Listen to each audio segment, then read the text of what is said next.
Halo guys, assalamualaikum warahmatullahi wabarakatuh. Kembali lagi bertemu dengan channel saya yang selalu memberikan solusi-solusi. Bisa dilihat dari sisi lain, kita memecahkan suatu masalah kehidupan atau masalah hati kita. Saya kali ini akan membahas bagaimana mensikapi orang yang menyakiti kita agar kita tidak menjadi dendam, kemudian dendam itu tertanam dalam hati kita, itu akan menyiksa kehidupan kita.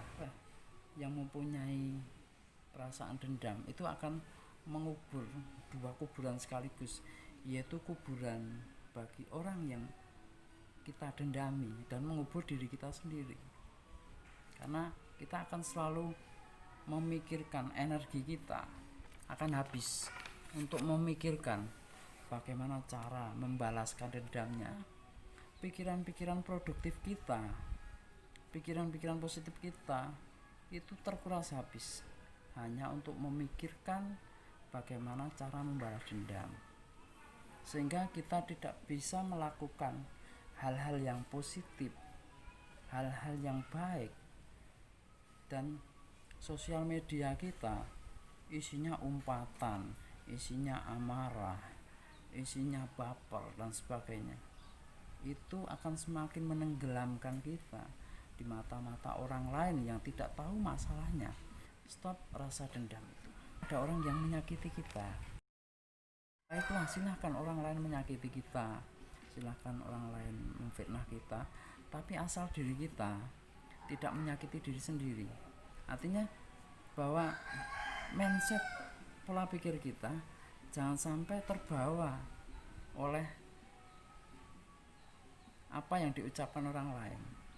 Jadi kita nggak usah terbawa apabila orang lain mengatakan kamu tuh jelek, kamu itu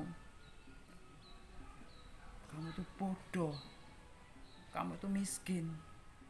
Lalu jangan sampai mindset kita tuh mengikuti. Kalau kita mengikuti perasaan itu, maka yang ada kita tenggelam. Sana semakin senang, akan semakin bangga, karena maka kita tetap biasa tegar. Kalau dia bicara seperti itu, asal hati kita tidak mengikuti ucapan dia, itu kita nggak apa-apa, nggak merasa sakit hati, nggak usah diikuti. Yang kedua, kalaupun ada orang yang menyakiti kita, itu janganlah kita menjadikan dendam, menjadikan kita itu perasaan pengen membalas.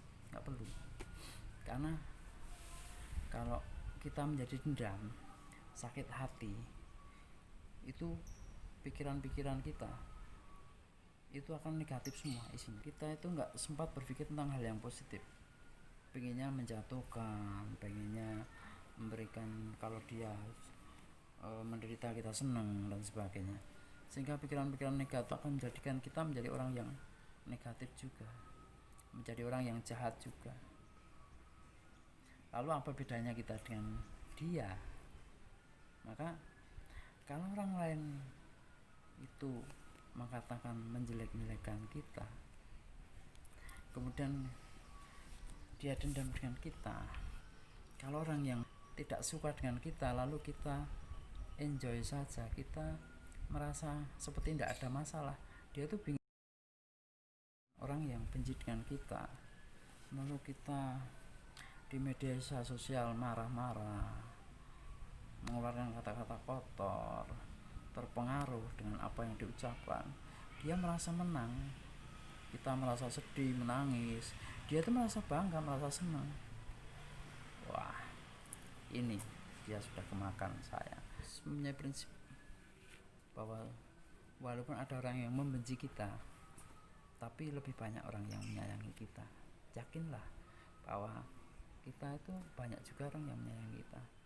Di lingkungan kita, keluarga kita, teman-teman kita, itu lebih banyak yang menyayangi daripada yang membenci. Mungkin ada 1-2 orang yang membenci kita atau dendam dengan kita, iri kepada kita, tapi banyak juga yang suka dengan kita. Makanya jangan sedih-sedih. Semakin kita santai, semakin kita enjoy, semakin kita menikmati hidup, dia semakin sengsara, dia semakin menderita, dan dia semakin merasa gagal memfitnah kita atau gagal menyakiti kita. maka resepnya tampakkan bahwa kita itu tegar, ya, tampakkan bahwa kita itu tidak terpengaruh dengan apa yang dia ucapkan. Dan yang keempat adalah syaratnya kita bebaskan hidupmu. Artinya apa? Apa yang membuat kamu nyaman, apa yang membuat kamu senang, lakukanlah. Apa yang membuat kamu senang, misalnya kamu senang, yang sukanya senang tour kemana, lakukanlah. Ayo tour kemana. Orang yang sukanya nyanyi, silahkan nyanyi. Dan orang yang suka untuk acting, silahkan lakukan apa saja yang membuat kamu suka, membuat kamu gembira, sehingga kamu selalu bergembira. Orang yang bergembira itu melahirkan energi-energi positif yang akan menjadikan kita itu tidak merasa sakit apabila orang yang menyakiti, dan kita merasa kita bahagia-bahagia saja. Lakukanlah apa yang menurut kamu, yang kamu sukai.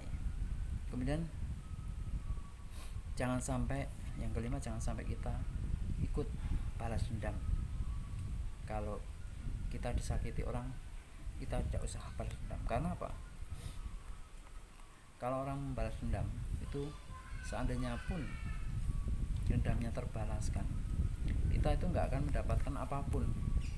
Kita mungkin hanya mendapatkan kepuasan sesaat setelah dendamnya terhapus, tapi kita tidak dapat mendapatkan apapun, sehingga kita menghabiskan energi untuk sesuatu yang kita tidak akan mendapatkan apapun. Ada 4 cara menghadapi orang yang menyakiti kita, yaitu yang pertama, jangan sampai mindset kita jangan sampai terpengaruh oleh apa yang diucapkan. Yang kedua, yaitu orang lain boleh menyakiti kita, tapi kita jangan menyakiti diri sendiri. Kita jangan ikut tersakiti atau kita menyakiti diri sendiri. Jangan sampai. Orang lain boleh menyakiti, tapi kalau hati kita tidak menyakiti diri sendiri, kita nggak akan sakit. Kemudian yang ketiga, walaupun ada orang yang menyakiti kita, tapi banyak orang yang menyayangi kita. Dan yang 4, bebaskan hidupmu dan melakukan hal-hal yang kamu senangi. Yang kelima, janganlah kamu balas dendam, karena balas dendam itu tidak ada untungnya. Itulah tip bagaimana menghadapi orang yang menyakiti kita.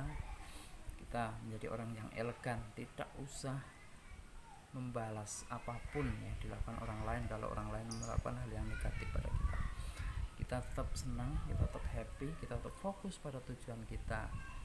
Kalau kita tidak terpengaruh sama sekali, maka orang yang menyakiti kita sudah akan menderita sendiri. Dia akan menderita ketika orang yang disakiti itu enjoy saja, tidak terpengaruh, itu dia udah sakit. Tapi kalau kita terpengaruh, kita ikut larut dalam apa yang dia ciptakan, dia akan merasa menang.